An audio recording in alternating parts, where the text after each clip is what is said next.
जोहार आप सभी को हमारे YouTube चैनल झारखंड मेजर में आप सभी का स्वागत है। प्यारे बच्चों, मैं इलेक्ट्रोकेमिस्ट्री क्लास 12 यूनिट 2 लेके आया हूँ। यहाँ पर आपका यूनिट 3 लिखा होगा क्योंकि ये जिस समय मैं पढ़ाता था उस समय ये यूनिट 3 में था, लेकिन पहला चैप्टर हट चुका है। अब बचा हुआ सॉल्यूशन, पहला चैप्टर क्या हो गया है, सॉल्यूशन हो गया। ठीक है, तो मैं उसी को पढ़ाने जा रहा हूँ, यूनिट 2 पढ़ाने जा रहा हूँ, इलेक्ट्रोकेमिस्ट्री। ओके, तो मैं पढ़ाता हूँ। क्या है इलेक्ट्रोकेमिस्ट्री, उसके विषय में जानते हैं। तो इलेक्ट्रोकेमिस्ट्री जैसे दिखा हुआ है यहाँ पर, आपको दिखाई दे रहा होगा कि इलेक्ट्रोकेमिस्ट्री जो वर्ड आपको दिखाई दे रहा है, इसमें दो पार्ट है। एक जो है इलेक्ट्रो का पार्ट है बाबू, और दूसरा क्या है, केमिस्ट्री का पार्ट। समझिए, तो इलेक्ट्रो का जो पार्ट है बाबू, वो क्या करता है। इलेक्ट्रो मतलब होता है इलेक्ट्रिसिटी से, और केमिस्ट्री मतलब होता है केमिकल से। जहाँ पर इलेक्ट्रिक और केमिकल दोनों का बात किया जाए, वही क्या होता है आपका इलेक्ट्रोकेमिस्ट्री का सब्जेक्ट। ठीक है, तो हम इलेक्ट्रोकेमिस्ट्री में क्या पढ़ सकते हैं और क्या जान सकते हैं। वैसे हम बहुत कुछ बता सकते हैं। आप सोच सकते हैं कि पहला सोचिए कि इलेक्ट्रिक का आविष्कार, आप जानते हैं डिस्कवरर कौन हो सकता है। तो इलेक्ट्रिक का डिस्कवरर जो हम लोग सोचते हैं तो याद आता है कि बेंजामिन फ्रैंकलिन का। जी हाँ, बेंजामिन फ्रैंकलिन, उन्होंने बहुत सारा एक्सपेरिमेंट किया था। एक सबसे अच्छा एक्सपेरिमेंट है जिसमें उसको मरना भी पड़ा। वो तो जानते हैं कि वो काइट उड़ा रहे थे तांबे के तार से, समझ रहे ना। तो बिजली का बोला जाता है कि बिजली का आविष्कार या बिजली को सबसे पहले जो जानने वाला जो था वो कौन था, इलेक्ट्रिसिटी को जानने वाला वो बेंजामिन फ्रैंकलिन था। उसी तरह से बैटरी के लिए भी बोला जाता है किसको, बैटरी के लिए किसको बोला जाता है, डेनियल को बोला जाता है। लेकिन आप ये सब जान के आश्चर्यचकित या आप पूरी तरह से माने कि खुशी भी हो सकता है कि ये सब का जो आविष्कार जो है ये लोग नहीं किए थे। ये लोग तो बताए थे कि ऐसा हुआ है, लेकिन जो सबसे पहला जो बताने वाले जो थे वो साइंटिस्ट से भी बड़े हमारे ऋषि मुनि। ये अगर आप जानना चाहते हैं कि इलेक्ट्रिसिटी का डिस्कवरर कौन है, तो ये अगस्त संहिता में आपको जाना पड़ेगा। जी हाँ, ऋषि अगस्त ने इसे लिखा था। ऋषि अगस्त बहुत प्राचीन काल के मुनि हैं, और उन्होंने अपने अगस्त संहिता में बैटरी के बारे में, मैंने बिजली के बारे में सबसे पहले बताया था। जी हाँ, बिजली के बारे में सबसे पहले अगस्त संहिता में अगस्त मुनि ने बताया। मैं ये सबको क्यों बता रहा हूँ, तो आपको इंटरेस्ट दिलाने के लिए कि जो हम लोग अभी भी चैप्टर पढ़ने वाले इलेक्ट्रोकेमिस्ट्री, इसमें बैटरी के बारे में हम लोग को पढ़ना पड़ेगा। बैटरी सेल्स जानते हैं कि आपके मोबाइल में भी क्या लगा हुआ, सेल्स लगा हुआ है या बैटरी लगा हुआ है। तो वो भी जो काम करा, वो प्रिंसिपल जो दिया गया था वो हमारे मुनियों ने ही दिया था। तो मैं इसलिए इसको बताना चाहता हूँ। उन्होंने, अगर आप देखना चाहते तो वो क्या किए थे, तो मैं एक थोड़ा सा एक एग्जाम्पल से दिखाता हूँ कि देखिए यहाँ पर उन्होंने एक पॉट लिया था, इसको बोलते हैं अर्थन पॉट। अर्थन पॉट है मिट्टी का घड़ा, मिट्टी का घड़ा। उन्होंने क्या किया था, मिट्टी के घड़ा में उन्होंने क्या किया था कि इसमें सॉल्ट को डाला था। सॉल्ट मतलब जिंजर गार्लिक का हो जाता है सूखा पेस्ट, उसको डाल दिया। ठीक है, जिंजर गार्लिक के पेस्ट को क्या किया, उसमें डाल दिया गया। ठीक है,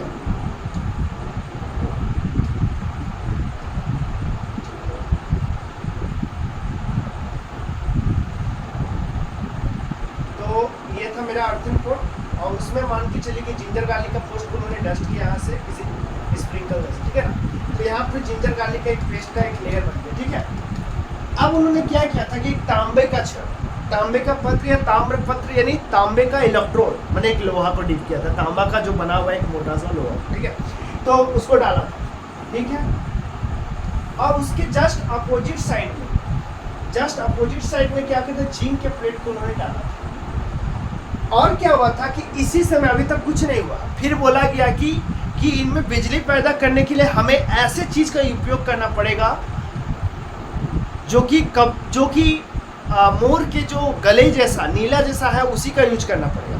उस समय सभी सोच रहे थे कि मोर के जो गला का भाग है उसी को काट के डाल देंगे तो बिजली हो जाएगा, ऐसा सभी को सोच रहे थे। जब इसको संस्कृत को हिंदी में ट्रांसलेट करके सभी को समझ रहे थे, लेकिन बाद में ये पता चला कि नहीं, वो नहीं पता जा रहा है। जो मोर के गले जैसा दिखने वाला चीज को वहां पर उपयोग करना है। अब मोर के गले जैसा दिखने वाला क्या चीज है, रंग जो है ब्लू रंग का है, और वो क्या है, वो होता क्या है, कॉपर सल्फेट होता है। ठीक है, कॉपर सल्फेट। उन्होंने जैसे ही कॉपर सल्फेट डाला, और फिर ये दोनों जो मैंने कि रॉड थे, एक जो थे किसका, कॉपर का और जिंक का, दोनों को जब जोड़ के देखा गया, ठीक है, तो उससे क्या हुआ कि जो जैसे उससे वो दोनों तारों को जोड़ा गया, तो उससे क्या हुआ कि स्पार्क हुआ, और उसी से पहला पता चला कि बिजली का आविष्कार। मतलब ये जो आपको दिखाई दे रहा है, ये एक तरह का बैटरी का सिस्टम है, जो पहला कौन बताया था, अगस्त। तो मैंने इसको इसीलिए बताया कि आपको इंटरेस्ट पड़े कि हमारे ही क्या बोलते हैं कि अमोनियो ने ही सबसे पहले इलेक्ट्रोकेमिस्ट्री यानी बैटरी का डिस्कवरी किया था। तो आपको जान के बहुत खुशी होगा। अब मैं रियल टॉपिक में आता हूँ। ये तो आपको बताना था कि ऐसा ऐसा हुआ था। अब मैं रियल टॉपिक क्या और आगे बढ़ता हूँ, ठीक है। ये अगर बनाना है तो बना लीजिए, ऐसा कुछ है नहीं। ये अगस्त के द्वारा दिया गया एक छोटा सा प्रोटोटाइप बोल सकते हैं या बैटरी बोल सकते हैं, ठीक है, जो दिया गया। आगे की तरफ चलते हैं हम लोग। तो इलेक्ट्रोकेमिस्ट्री जैसे हम लोग वर्ड्स बोल रहे थे, इलेक्ट्रोकेमिस्ट्री का जो वर्ड्स वो 2 पार्टों में से बना हुआ था।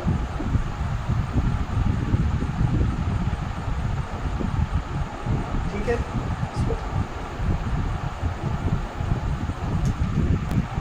तो इलेक्ट्रोकेमिस्ट्री में जो 2 वर्ड्स है उसी के विषय में मैं बता रहा हूँ।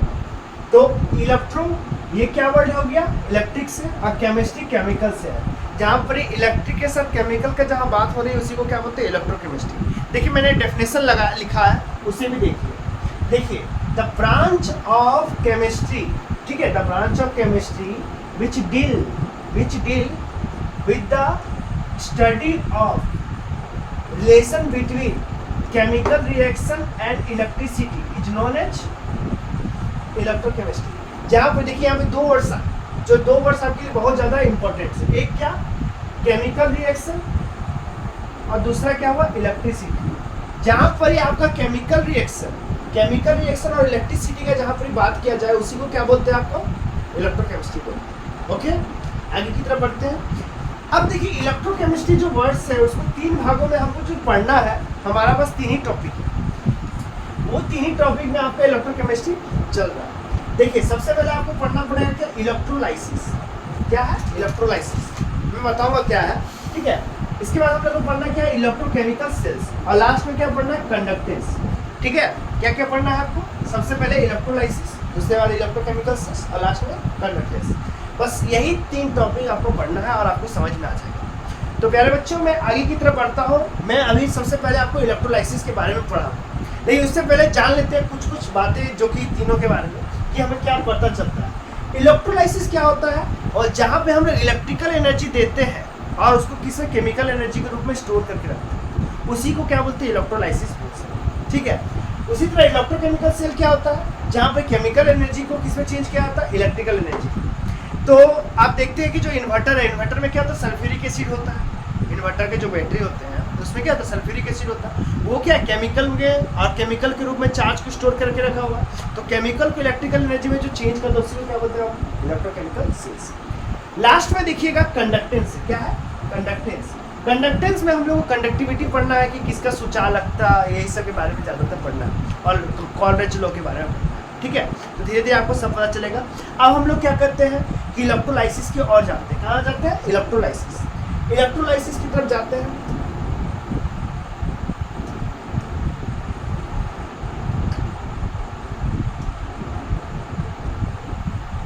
ठीक है, तो अब हम लोग इलेक्ट्रोलाइसिस को पढ़ते हुए आगे की तरफ बढ़ते हैं। तो क्या होता है इलेक्ट्रोलाइसिस, देखिए इलेक्ट्रोलाइसिस क्या होता है आपको जानना है कि यहाँ पर हम लोग एनर्जी देते हैं, बिजली देते हैं, और उसमें क्या कर देते हैं, जो एनर्जी इलेक्ट्रिकल एनर्जी देते हैं उसको किसमें बदलते हैं, केमिकल एनर्जी। तो वही क्या होता है, इलेक्ट्रोलाइसिस होता है। ये मोटे तौर पे मैं बताया, लेकिन चलिए मैं हम डेफिनेशन के और जाते हैं कि क्या बोल रहा है डेफिनेशन, उसको भी हम लोग जानते हैं। तो देखिए क्या लिखा हुआ है, द प्रोसेस ऑफ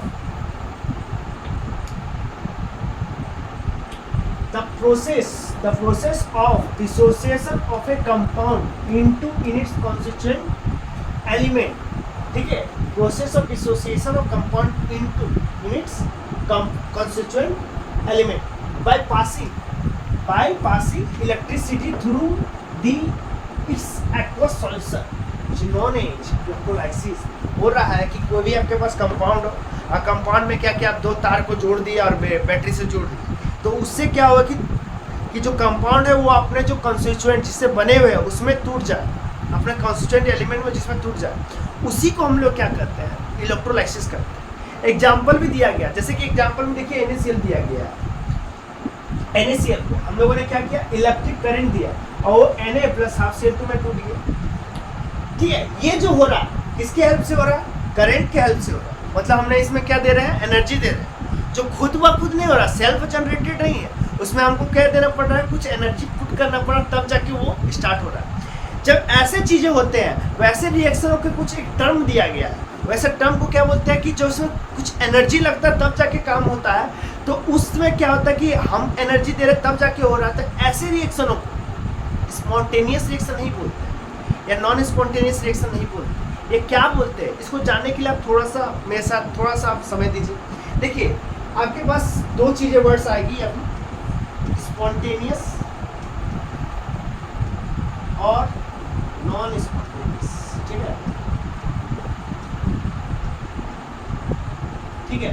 स्पॉन्टेनियस देखिए क्या होता है, खुद ब खुद, स्वेच्छा, खुद ब खुद जो रिएक्शन हो जा रहा है उसको क्या बोलते हैं, स्पॉन्टेनियस रिएक्शन। क्या बोलते हैं, स्पॉन्टेनियस रिएक्शन। समझ में आ रहा है।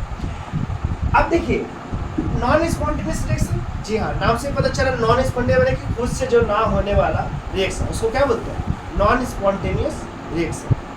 याद हो गया, समझ में आ गया क्या हो गया। स्पॉन्टेनियस रिएक्शन किसे कहते हैं, जो खुद ब खुद नहीं होता है, जिसको कोई एनर्जी देते हैं तब जाके वो क्या कहता है कि आग, जैसे कि आग में भी हम जैसे कोयला को जलाना होता है तो हमको पहले एनर्जी देना पड़ता है फिर डरता है। तो ऐसे रिएक्शन को क्या बोलते हैं, नॉन स्पॉन्टेनियस बोलते हैं, खुद ब खुद नहीं हो रहा, ठीक है ना। और जो खुद ब खुद ही हो जा रहा है, जैसे हम यहाँ पर मान के चलो कि यूरेनियम को लगे, खुद ब खुद ही उसमें क्या हो गया, रेडिएशन फैलाने लगे, तो खुद ब खुद हो रहा बिना हेल्प के, तो ऐसा क्या हो गया, स्पॉन्टेनियस रिएक्शन हो गया। क्या हो गया ऐसा, स्पॉन्टेनियस रिएक्शन। तो स्पॉन्टेनियस और नॉन स्पॉन्टेनियस क्लियर हो गया क्या होता है बाबू, कि स्पॉन्टेनियस रिएक्शन वैसा रिएक्शन को बोलते हैं जिसमें क्या होता है, जिसमें वो खुद ब खुद होता है, उसे क्या बोलते हैं, स्पॉन्टेनियस रिएक्शन। और जिसमें खुद ब खुद ने किसी के हेल्प से होता है उसको क्या बोलते हैं, नॉन स्पॉन्टेनियस रिएक्शन। अब यहाँ पर डेल जी आता है। डेल जी मतलब होता है गिव्स फ्री एनर्जी, गिव्स के द्वारा दिया गया एक एनर्जी का टर्म, उसी को गिव्स फ्री एनर्जी बोलते हैं। देखिए गिव्स फ्री एनर्जी यही बताया था कि कोई चीज, कोई मटेरियल क्या माने वो स्पॉन्टेनिटी दिखाता है कि नॉन स्पॉन्टेनिटी दिखाता है, उसके बारे में उन्होंने बताया।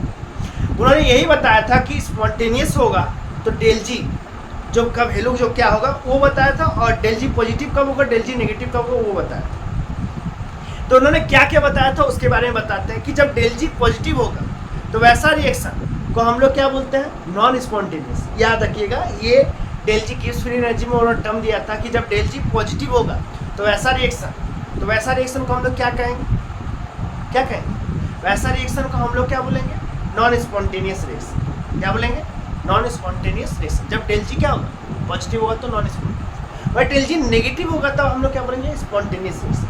समझ में आ गया बात। तो मैं उसी चीज़ को बताता हूँ कि गिव्स स्पॉन्टेनियस समझ में आ चुका है आपको, गिव्स के बारे में समझ में, गिव्स के बारे में आपको यही जानना है कि पॉजिटिव होगा तो उसको क्या बोलेंगे, नॉन स्पॉन्टेनियस, और नेगेटिव होगा तो स्पॉन्टेनियस रिएक्शन। आपको और जानना नहीं है, और अगर डिटेल में जानना है तो आपको क्लास 11 का देखिए लेक्चर, उसमें आप समझ में आ जाएगा। ठीक है, बस आपको इतना ही जानना था। अगर ज़्यादा कीजिएगा तो फिर आपको दिक्कत भी हो जाएगा, क्योंकि आपको 11th में इतना, 12th में इतना ही आपको पढ़ना, ठीक है ना। तो ज़्यादा टेंशन मत लीजिए, बस आपको यही याद रखना है क्या, कि डेल जी अगर पॉजिटिव होगा तो वो नॉन स्पॉन्टेनियस होगा, और डेल जी नेगेटिव होगा तो क्या होगा, स्पॉन्टेनियस होगा। बस यही याद रखना। समझ में आ गया, क्लियर। आगे की तरफ बढ़ते हैं। अब समझ में आ रहा है कि देखिए यहाँ पर क्या है, तो देखिए इसमें हमने क्या दिए, इलेक्ट्रिक करंट दिए ना, इलेक्ट्रिक करंट। जब हम लोगों ने इलेक्ट्रिक करंट दिया तो वो Na और हाफ Cl2 में जुड़ गया। हाफ Cl2 इसलिए क्योंकि ये मैंने कि जुड़ गया, अपना मॉलिक्यूल बन गया था, इसको बैलेंस करने के लिए हाफ Cl2 लीजिए, ठीक है ना। ये दो कट जाए तो Cl से लीजिए, तो ये दिखा with the help of electric current होना, इसलिए इसको क्या बोले, नॉन स्पॉन्टेनियस रिएक्शन। और नॉन स्पॉन्टेनियस रिएक्शन में डेल जी का वैल्यू क्या है, क्या डेल जी का वैल्यू पॉजिटिव है। जब वही देखिए, जब देखिए मान के चलिए कि आप नमक को छोड़ दिए, पानी डाल दिए थे, नमक छोड़ दिए तो टूट जाता, लेकिन जैसे आप उसको नमक से क्या कीजिए कि पानी निकाल दीजिए, NaCl से पानी निकाल दीजिए, तो देखिए खुद ब खुद वो जुड़ जाता और NaCl का टुकड़ा या मतलब कि डस्ट के रूप में बन जाता। तो ये NaCl जो खुद ब खुद जुड़ जा रहा है, Na+Cl खुद ब खुद जुड़ के क्या NaCl बना लेते हैं। ऐसा रिएक्शन को क्या बोलेंगे, हम बताते क्या बोले थे हम कि इसको ऐसे रिएक्शन को क्या बोलेंगे, स्पॉन्टेनियस रिएक्शन। समझ में आएगी ना। तो उसमें क्या होगा, डेल जी नेगेटिव। अभी तक तो क्लियर है सब कुछ। तो यहाँ पे मैंने डेफिनेशन भी लिखा दिया कि आपको अगर थोड़ा सा और इलेक्ट्रोलाइसिस को और जानना है तो आप ऐसे भी तो इलेक्ट्रोलाइसिस को बोल सकते हैं। क्या बोल सकते हैं कि non spontaneous reaction with the help of electricity is known as electrolysis. एक और डेफिनेशन बन गया कि नॉन स्पॉन्टेनियस रिएक्शन जो कि क्या है with the help of electricity हो रहा है, उसको भी क्या बोलेंगे हम लोग, इलेक्ट्रोलाइसिस बोलेंगे। यहाँ तक आपको इलेक्ट्रोलाइसिस में क्लियर है। तो मेन मुद्दा में आ रहा है कि इलेक्ट्रोलाइसिस में जो होता है कि क्वेश्चन क्या पूछा जाता है उसके बारे में हम लोग चर्चा करेंगे। इसके लिए आपको थोड़ा सा जानना पड़ेगा कि क्या क्या टर्म्स आते हैं, एनोड क्या होता है, कैथोड क्या होता है, ये सबको आपको जानना है। तो अब मैं यही टॉपिक को पढ़ाने जा रहा हूँ, ठीक है। आगे बढ़ता हूँ। कुछ अगर देखना है तो आप देख लीजिए, मैं अभी यहाँ खड़ा हूँ, ठीक है ना। आगे की तरफ मैं बढ़ता हूँ अब, ठीक है।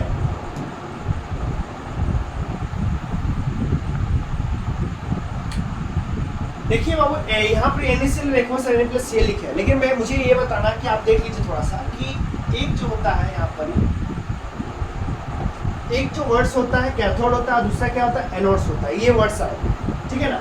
कैथोड क्या होता है, एनोड क्या होता है। देखिए बाबू, एक तरह का क्या होता है, एक छोटा सा पतला शीट बोल सकते हैं, उसके तरह का मैंने कंडक्टिव, मैंने कि कोई भी लोहा या मेटल का पार्ट होता है, ठीक है। लेकिन हम लोग लोहा नहीं, मेटल का पार्ट होता है। इसमें मेटल में हम लोग ज़्यादातर लेते हैं non reactive metals. Non reactive मतलब जो किसी के साथ रिएक्शन ना करे, अगर मान के चलो वही रिएक्शन शो करने लगेगा। जैसे हम आयरन का ही रॉड को रखेंगे, आप पानी में डाल के रखेंगे तो टूट के Fe2+ Fe3+ बनते रहे, तो फिर आपको फायदा क्या हुआ, क्योंकि उसका कुछ महत्व नहीं चाहिए हमको। हम तो केमिकल जो कंपाउंड को रखे उसको तोड़ना है या उसको जोड़ना है, यही काम करना है, ठीक है। लेकिन हमारे आयरन को रख देंगे तो क्या होगा, वो अपना शो करने लगेगा। इसलिए हम लोग क्या कहते हैं, नॉन रिएक्टिव एलिमेंट को रखते हैं। नॉन रिएक्टिव एलिमेंट में जैसे क्या आ जाता है, प्लाटिनियम आ जाता है। क्या आ जाता है, प्लाटिनियम। उसी का हम लोग कैथोड बना देते हैं, उसी का एनोड बोल देते हैं, ठीक है। कैथोड भी वही हो जाएगा, एनोड भी वही होगा। लेकिन बात टर्म क्या हो जाता है, कब कैथोड बोलिएगा कब एनोड बोलिएगा, उसके जानने के लिए आप थोड़ा सा हमको समय दीजिए। कि देखिए, इसी चीज़ को, इसी पार्ट को आप कैथोड भी बोलिए और इसी पार्ट को आप एनोड भी बोलिएगा, लेकिन सब अलग अलग टर्म पे अलग अलग होता है। अगर कैथोड में अगर मान के चलिए कुछ काम होगा, जब हम कैथोड के बारे में कुछ काम करेंगे तो उसमें क्या होता है, हमेशा याद रखिएगा, रिडक्शन होता है। रिडक्शन मतलब रिड्यूस होता है, खत्म, घटता। और एनोड में क्या होता है, ऑक्सीडेशन होता है, ठीक है।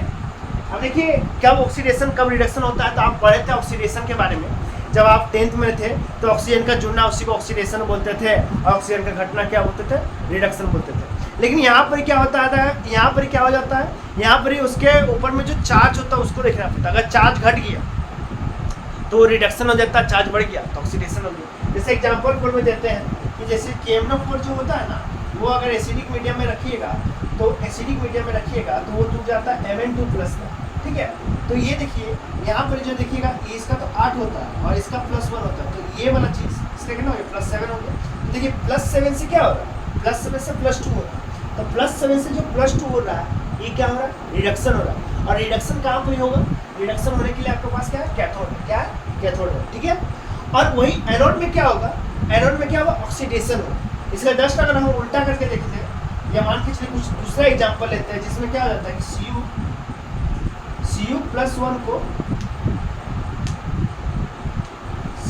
Cu+1 को हम लोगों ने क्या चेंज कर दिया, Cu2+, ये हो रहा। तो देखिए, यहाँ पे +1 से क्या हो रहा, +2 हो रहा, मैंने कि क्या हो रहा, चार्ज क्या हो रहा, बढ़ रहा। और चार्ज अगर बढ़ रहा तो उसको क्या होता है, ऑक्सीडेशन बोलता है। और ऑक्सीडेशन कहाँ पर ही होगा, एनोड में, ठीक है। क्लियर, समझ में आ गया, समझ में आ गया। तो मैं आगे बढ़ता हूँ, ठीक है। तो आप समझिए, ये बता दिए। अब आपको क्या करना, मेन मुद्दा पे आ रहा है। तो देखिए, एक कंटेनर लेना है, एक कंटेनर लीजिए आप कोई भी तरह का। उसको कंटेनर को हम लोग इलेक्ट्रोलाइटिक कंटेनर बोलते हैं। क्या बोलते हैं, इलेक्ट्रोलाइटिक कंटेनर बोलते हैं। अब उसके अंदर में क्या है, इलेक्ट्रोलाइट डाले। इलेक्ट्रोलाइट NaCl को वाले, NaCl का जलीय विलयन, मैंने NaCl एक्वस कहीं भी लिखा रहेगा। देखिए, AQ, ये जो AQ वर्ड होता है इसको एक्वस बोलते हैं। मैंने उसको दिखाने के लिए जलीय विलयन, मैंने NaCl को पानी में घोल के डाले, ठीक है। अब वही NaCl का पानी का घोल को यहाँ पे इलेक्ट्रोलाइट भी बोलते हैं, ठीक है। अब उसमें देखिए 2 पार्ट है। इस पार्ट को हम लोगों ने क्या बोला, पॉजिटिव पार्ट को क्या बोला, एनोड बोला, और नेगेटिव पार्ट को क्या बोला, कैथोड बोला। देखिए कैसे बोले, यहाँ पर एक हम लोगों ने बैटरी जोड़ा है, ठीक है। इसका पॉजिटिव पार्ट है, तो पॉजिटिव पार्ट के कारण से इसको एनोड बोलती है, और ये वाला पार्ट नेगेटिव है तो ये पार्ट को नेगेटिव बोलते हैं, कैथोड बोलते हैं। और ऐसा आपको याद नहीं रखना कि जहाँ पॉजिटिव हो गया तो एनोड हो गया, जहाँ नेगेटिव हो गया वो कैथोड हो गया। ये बात भी गलत है, क्योंकि कहीं कहीं पर ही पॉजिटिव में आपका कैथोड हो सकता है और नेगेटिव में आपका क्या हो सकता है, एनोड हो सकता है। तो कुछ भी हो सकता है। तो आपको क्या याद रखना कि कैसे हम पहचानेंगे कब सर कैथोड है कब एनोड हो। तो देखिए, इलेक्ट्रोलाइसिस के केस में या याद रखिए कि हर किसी केस में कि जब बैटरी में जब जिस टर्मिनल से करंट किसी कैथोड में, किसी इलेक्ट्रोड में घुस रहा है, सबको जो बोलते हैं इलेक्ट्रोड बोलते हैं, क्षण बोलते हैं, तो इसमें घुस रहा है, जिसमें घुस रहा है उसको हम लोग क्या बोलेंगे, एनोड। और जिससे लीव कर रहा है उसको हम लोग क्या बोलेंगे, कैथोड बोलेंगे। ये हमेशा याद रखिए, ये हमेशा काम आएगा, ठीक है। इलेक्ट्रोलाइसिस पढ़िए, इलेक्ट्रोकेमिकल से उसमें हर जगह काम आएगा। याद रखिए कि जहाँ पर घुस रहा है करंट, ये करंट घुसने का तरीका है कि इधर ही तरफ करंट घुसेगा, अंतर पॉजिटिव करंट घुसेगा, घूमता है और नेगेटिव टर्मिनल में जाता है, ठीक है, नेगेटिव टर्मिनल में जाता है।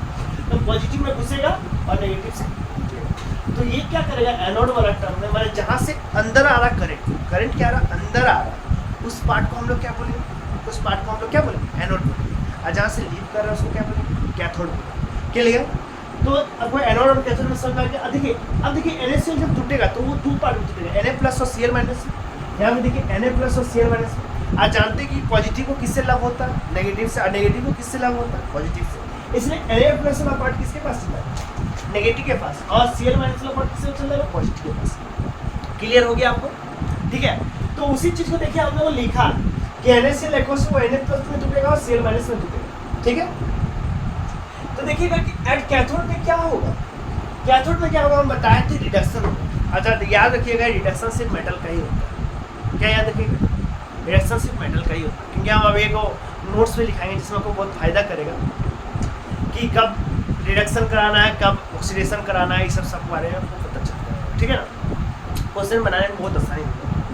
तो देखिए कि कैथोड में क्या होगा, रिडक्शन होगा। तो 2 Na+ 2 इलेक्ट्रॉन लिया और उसको रिड्यूस करके क्या किया, 0 कर दिया। देखिए यहाँ पे प्लस था और यहाँ पे आके क्या 0 हो गया, मैंने घटाना, क्या चार्ज घटाना, और चार्ज घटा तो उसको क्या होता है, रिडक्शन बोलते हैं। कैथोड में क्या होता है, रिडक्शन। तो यहाँ पे क्या रिडक्शन हुआ तो क्या बना, 2Na बना दिया सॉलिड के रूप में। उसी तरह से एनोड में देखिएगा क्या होगा, एनोड में क्या 2Cl- आएगा और वहाँ ऑक्सीडेशन होकर 2 इलेक्ट्रॉन को रिलीज करेगा और Cl2 बनेगा। अच्छा देखिए यहाँ पे नेगेटिव चार्ज था, नेगेटिव मतलब -1 में था और वहाँ पर जाके 0 रहा, तो -1 से 0 बढ़ा ना, तो बढ़ा तो इसको क्या बोलेंगे, ऑक्सीडेशन बोलेंगे। इसलिए क्या होता है, एनोड में क्या होता है, ऑक्सीडेशन होता है। ओवरऑल रिएक्शन देखिए क्या होगा, NaCl क्या से जुड़ा, Na सॉलिड में और प्लस हाफ Cl2 गैस के रूप में। बस यही होता है रिएक्शन का पूरा माने मतलब। तो ये आपको समझाए। अब इसी तरह से क्वेश्चन आएगा तब आप कैसे बनाइएगा, तो क्वेश्चन को ही बनाना आपके लिए क्या जरूरी है। चलिए मैं आगे की तरफ बढ़ता हूँ। ठीक है,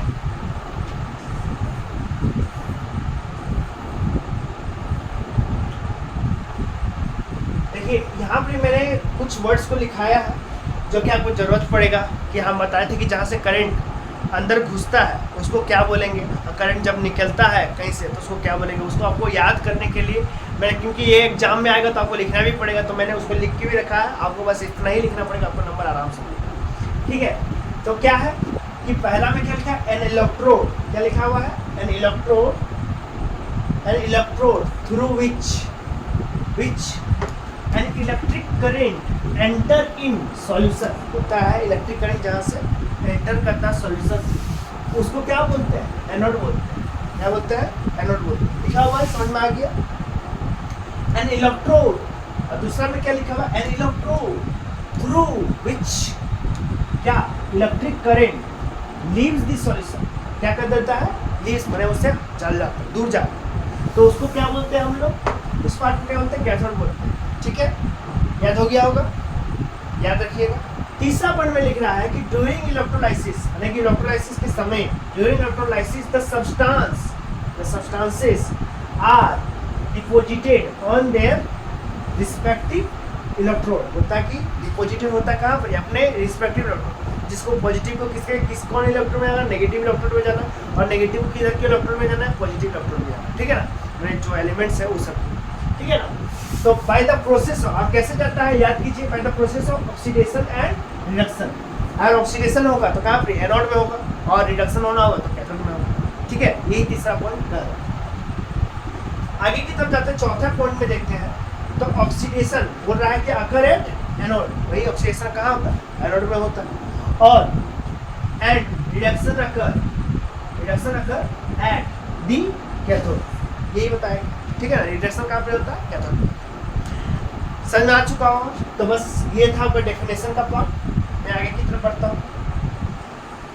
एक क्वेश्चन दिया गया है कि बताइए, क्वेश्चन है, चलिए आपको क्वेश्चन थोड़ा सा समझिए कि व्हाट इज द, क्या है, what is the electrolytic product of aqueous NaCl solution using platinum और इनर्ट इलेक्ट्रोड। बोलता है कि प्लैटिनम या इनर्ट इलेक्ट्रोड को लेके NaCl के एक्वस सॉल्यूशन को अगर हम लोग डीप करते हैं, किसी मैंने उसको डालते हैं कोई कंटेनर में, तो उस समय बताइए कि उसका प्रोडक्ट, इलेक्ट्रोलाइटिक प्रोडक्ट क्या क्या बनता है, इलेक्ट्रोलाइटिक प्रोडक्ट क्या क्या बन सकते हैं। ऑप्शन में दिया कि NaOCl2 बनेगा, H2NO2 बनेगा, या NaNO2 बनेगा, या H2Cl2 बनेगा। ये बता क्या बनेगा, कैसे बनाइएगा। वही सेम प्रोसेस जो पहले पढ़े थे, लेकिन इसमें थोड़ा सा आपको चीज़ों को जानना है। आपको मैंने नोट्स में कुछ लिखाऊंगा, और वो नोट्स में जो लिखा हुआ वो वर्ड्स को आप पूरी तरह से जानिए। जो मैं बोल रहा बस उसको मान लीजिए, जो लिखा हुआ नोट में वही समझ लीजिए, इसको बनाने का तरीका है। ठीक है, यही इसका कंसेप्ट है। ठीक है, तो उसी से बनेगा। तो इसका नोट्स पढ़ते हैं, क्या लिखा हुआ। चलिए नोट्स पढ़ते हैं। देखिए क्या लिखा, पहला लिखा हुआ है, पढ़िए आप लोग क्या लिखा हुआ। If metal and hydrogen are present as cation, then H plus ion is reduced first at the cathode except Cu plus plus, Ag plus plus, Eg plus plus, Eu3 plus। EU3 plus, EU2 plus कुछ भी हो सकता है, उससे कोई मतलब नहीं है। Ag2 plus कुछ भी बोला जाता है। कि ये क्या बता रहे हैं, हम बता रहे हैं। पहला क्या लिखा है कि अगर मान के चल, हम बताते हैं कि कैथोड में किसका रिडक्शन होता है, मेटल का रिडक्शन होता है। मेटल में कोई हो गया कोई भी मेटल, सोडियम, पोटासियम, ठीक है, रुबीडियम, सीरियम, कुछ भी हो गया, और H प्लस, ये दोनों सामने सामने है। तो रिडक्शन किसका होगा, तो रिडक्शन जानते हैं मेटल का ना हो कि किसका होता है, H प्लस का होता। लेकिन यहाँ एक्सेप्शन भी दिया हुआ।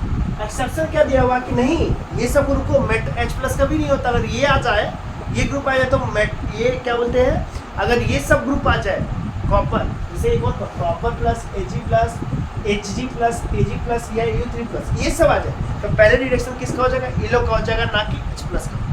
तो पहला डेफिनेशन क्लियर है। ओके, तो मैं दूसरे डेफिनेशन की तरफ जा रहा हूँ। दूसरा डेफिनेशन में लिखा है कि if more than different type of anions are present in solution, होता है कि विभिन्न तरह के डिफरेंट टाइप के एनायन प्रेजेंट हो गए। ज़्यादातर एनायन जो होते हैं नॉन मेटल्स होते हैं। क्या होते हैं, नॉन मेटल्स होते हैं। तो if more than different type of anions are present in a solution, then that anion is oxidized first at the anode, which has the least number of protons। होता है कि उसी का ऑक्सीडेशन होगा जिसमें list number of O2।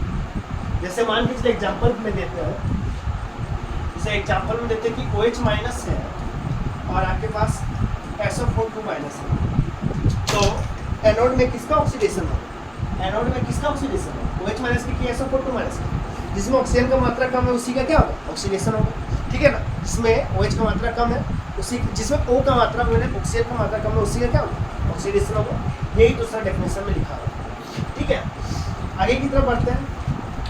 If halogen are present as halide ion, then it is preferred first to oxidise at the anode. मतलब क्या बोल रहा है कि अगर एनोड में ऑक्सीडेशन होता है, एनोड में क्या होता है, ऑक्सीडेशन होता है, और अगर जिसमें ऑक्सीजन कम है, ठीक है, तो उसी का पहले क्या होगा, ऑक्सीडेशन होगा। जिसमें ऑक्सीजन कम है उसी का पहले ऑक्सीडेशन होगा। लेकिन बोलता है कि लेकिन अगर हेलोजन ग्रुप आ जाए, कौन कौन, फ्लोरीन, क्लोरीन, ब्रोमीन, आयोडीन, कुछ भी आ जाए, हेलोजन ग्रुप के कोई भी हैलाइड आयन आ जाए, तो सबसे पहले हैलाइड आयन का ही होगा, ना कि और जिसमें ऑक्सीजन कम है। समझ में आ गया, जिसमें ऑक्सीजन बहुत तो कम है तो कोई दिक्कत नहीं, उसका ना होकर किसका हो, पहले हैलाइड आयन का। अगर हैलाइड आयन हो तो समझ में आ चुका है। तो आगे की तरफ बढ़ते हैं। बस यही 3 कंसेप्ट आपको याद है। अब 3 कंसेप्ट आप नीचे पीछे क्या बोलते हैं, ऊपर वाला जो था उसको बना सकते हैं। ठीक है, जो दिया हुआ ये क्वेश्चन है वो उसी से बन जाएगा। देखिए कैसे बनेगा, आप सोचिए क्या लिखा हुआ। तो what is the electrolytic product of aqueous NaCl, क्या लिखा हुआ, electrolytic product of aqueous NaCl। तो आपको क्या करना, आपको क्या करना है, चलिए आगे की तरफ दिखाते हैं कि NaCl को भी एक तरफ से तोड़ दीजिएगा। आपको एक्वस NaCl दिया हुआ, तो आपको इसको बनाने का तरीका क्या है, सॉल्यूशन में आप कैसे बनाएंगे, NaCl को भी तोड़ दीजिए, Na प्लस Cl माइनस, और H2O को भी तोड़ दीजिए, H प्लस OH। चलिए आगे दिखाते हैं।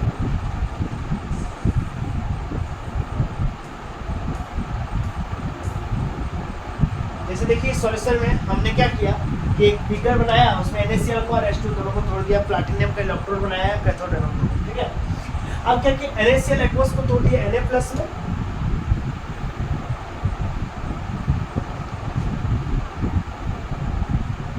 ठीक है, NaCl को किसमें तोड़ दिया, Na प्लस, NaCl को हम लोग किसमें तोड़ दिए,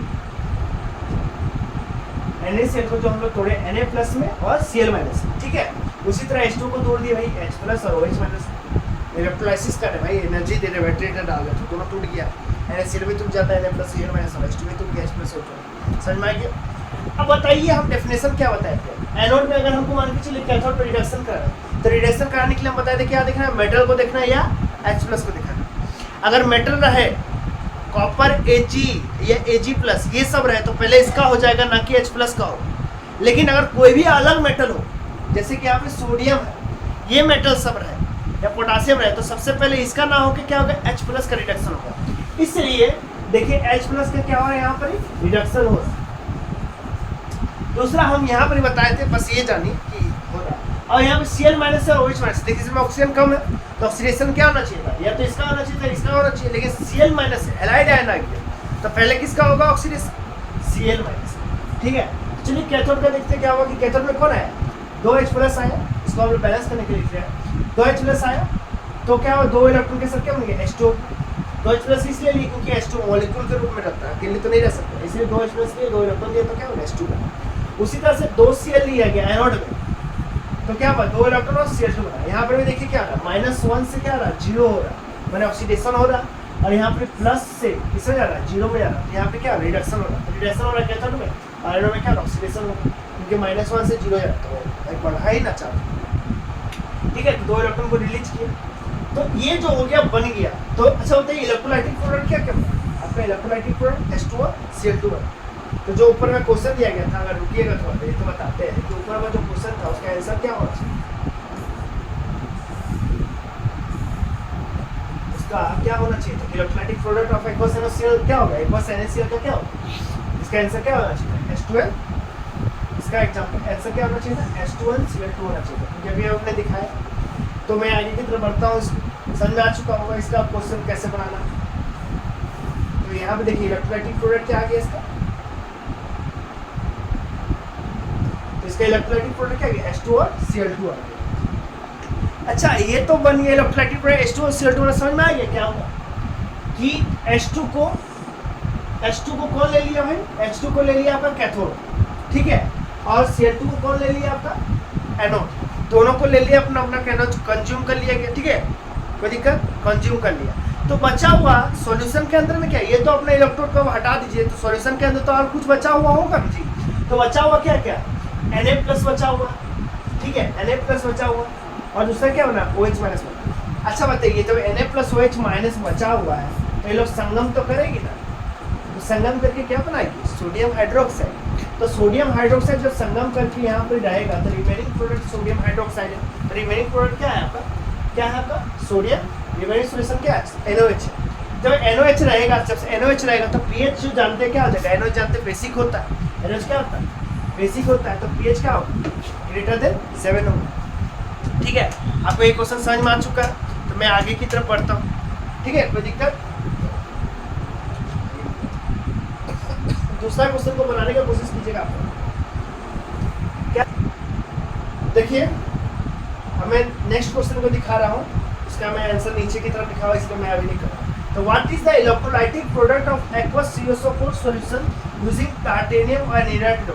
इसको आप पॉज करके एक बार बनाने की कोशिश कीजिएगा कि क्या प्रोडक्ट होगा एक्वस CSO4 सॉल्यूशन का जब हम टाइटेनियम और इनर्ट इलेक्ट्रोड का यूज करेंगे। आप सोचिए थोड़ा देर बनाइए, बना लिए तो ठीक है।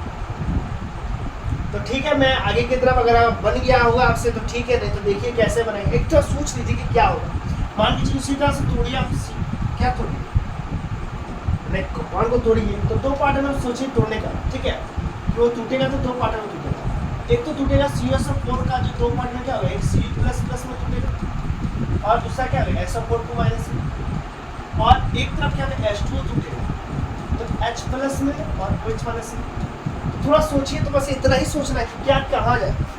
बताइए तो एनोड में कौन जाएगा, कैथोड में कौन जाएगा। कैथोड में किसको देखना है, मेटल को देखना है या H+ को देखना है। तो देखिए ये मेटल और H+ को देखिए कैथोड को, ठीक है देख चुके हैं कि मेटल और H+ को हम लोगों ने क्या किया देख लिए हैं। जब आप मेटल और H+ को देख चुके हैं तो यही दोनों में से किसी का रिडक्शन होगा, लेकिन मेटल में कौन सा है कॉपर प्लस है, और यही था क्या एक्सेप्शन था कि कॉपर प्लस रहे या Ag2+ रहे, ये सब जो भी रहे तब रिडक्शन किसका होगा, ये इसका होगा ना कि H+ का होगा। ठीक है तो ये चला गया कहाँ, ये चला गया, कैथोड में चला गया।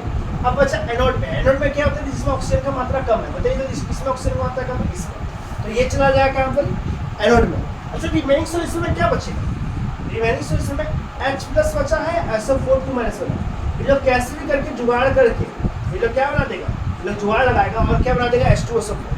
और H2SO4 बनेगा तो रिमेनिंग सॉल्यूशन कैसा होगी, एसिडिक की बेसिक एसिडिक होगी।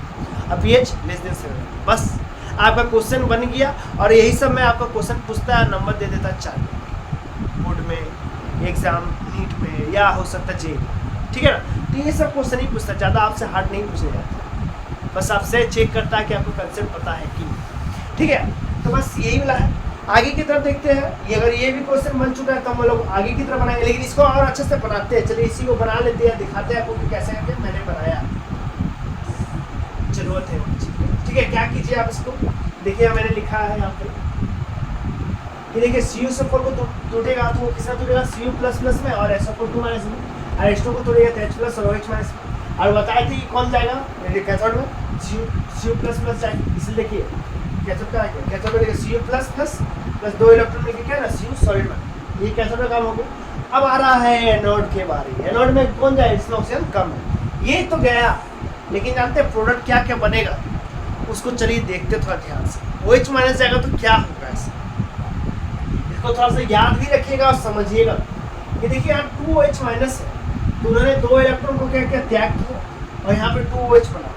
फिर वही 2OH जो होता है, वही 2OH जो होता है वो क्या बना देता है, H2O बना देता है। क्या बना देता है, H2O बना देता है, ऑक्सीजन बना देता है। देखिए 2OH लिखा है तो यहाँ पे क्या होगा, यहाँ पे 2H है, 2H है और 2 ऑक्सीजन है, और यहाँ पे 1 ऑक्सीजन और एक ऑक्सीजन खुला रूप में। खुला रूप में ऑक्सीजन को जो बोलते हैं क्या बोलते हैं, नेसेंट ऑक्सीजन। इस ऑक्सीजन को हम लोग क्या बोलते हैं, नेसेंट ऑक्सीजन। इसका अर्थ क्या होता है कि खुला रूप में रखता है कुछ समय के लिए।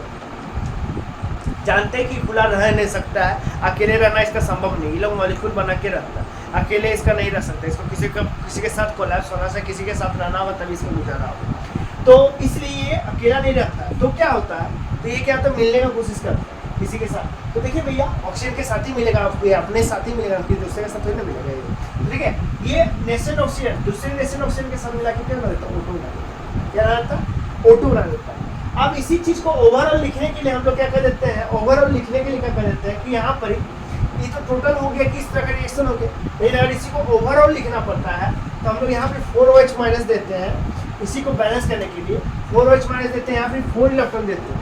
इसी चीज को बैलेंस करने के लिए हम लोग एक नया एक रिएक्शन की तरह लिखते हैं कि 4OH- 4 इलेक्ट्रॉन दिए प्लस 2H2 और क्या निकला, O2 निकला, ताकि ये रिएक्शन को क्या कैसे हम लोग बैलेंस, इसको दिखा नहीं सकते, इससे छोटा रूप को दिखा सकते हैं, इसलिए इस फॉर्मेट में। तो 4 OH को क्या 4 इलेक्ट्रॉन कर दिया, 2H2 प्लस O2 बन गया, ठीक है ना। तो ये चीजें हैं बनती है, तो ऐसे इस चीज को आपको याद ही रख लीजिएगा तो बहुत काम आएगा। देखिए इसको बैलेंस भी है रिएक्शन, देखिए 4 ऑक्सीजन तो उधर भी क्या है, 2 ऑक्सीजन यहाँ से, 2 ऑक्सीजन यहाँ पे 2 ऑक्सीजन, 4 ऑक्सीजन यहाँ हो गया, और यहाँ पे 4H है तो यहाँ पे 4H है, और इलेक्ट्रॉन का देखिए जो 4 यहाँ से नेगेटिव था वो नीचे इधर आ गया। तो ये बैलेंस है, इसको ओवरऑल दिखाने का एक तरीका, क्योंकि ऐसा ऐसा तो हो रहा है, लेकिन अगर आप पूरे तरह से आपको बैलेंस रिएक्शन में लिखना है तो आपको ये दिखाना पड़ेगा, ठीक है ना। तो आपको ये भी बन चुका है। आगे की तरफ मैं एक और क्वेश्चन कराता हूँ, ठीक है, लेकिन आप याद कीजिए रिमेनिंग सॉल्यूशन क्या बनेगा, बचा हुआ क्या चीज था, याद है ये H+ था, SO4 था, तो रिमेनिंग सॉल्यूशन का हुआ क्या, तो इलेक्ट्रोलाइटिक प्रोडक्ट क्या बना था, CuNO2 बना था, ये तो चलो बन गया, क्योंकि Cu तो चलिए कंज्यूम हो गया, और O2 ही क्या होगा, कंज्यूम होगा क्या अपने रिस्पेक्टिव इलेक्ट्रोड में, मैंने एनोड में क्या कंज्यूम हो जाएगा। अब बचा हुआ सॉल्यूशन में क्या, पानी तो ही है, चलिए पानी तो पहले से रहेगी, लेकिन और क्या बचा था, H2SO4, तो रिमेनिंग सॉल्यूशन में क्या होगा, H2SO4 और वाटर रहेगा, लेकिन ज़्यादा मात्रा में H2SO4 है तो उसी को बता रहे, तो यही रिमेनिंग सॉल्यूशन H2SO4 रहेगा। और H2SO4 रहेगा तो सॉल्यूशन कैसा रहेगा, सॉल्यूशन क्या होगा, एसिडिक की नेचर होगा, कैसा सॉल्यूशन होगा, एसिडिक की नेचर होगा, और pH क्या होगा, वो <7। बस यही। आगे की तरफ एक नेक्स्ट क्वेश्चन देते हैं, what is the electrolytic product of aqueous AgNO3 solution, platinum और इनर्ट इलेक्ट्रोड, ठीक है ना। होता है कि AgNO3 का एक्वस सॉल्यूशन क्या होगा, प्लैटिनम इनर्ट इलेक्ट्रोड के रहने पर। ये क्वेश्चन को आप लोग के लिए होमवर्क की तरह रहेगा, अगर इसको आप बना लेते तो ठीक है, नहीं बना पाते तो मैं दूसरे नेक्स्ट लेक्चर में मैं इसे कंप्लीट कर दूंगा। तब तक के लिए धन्यवाद।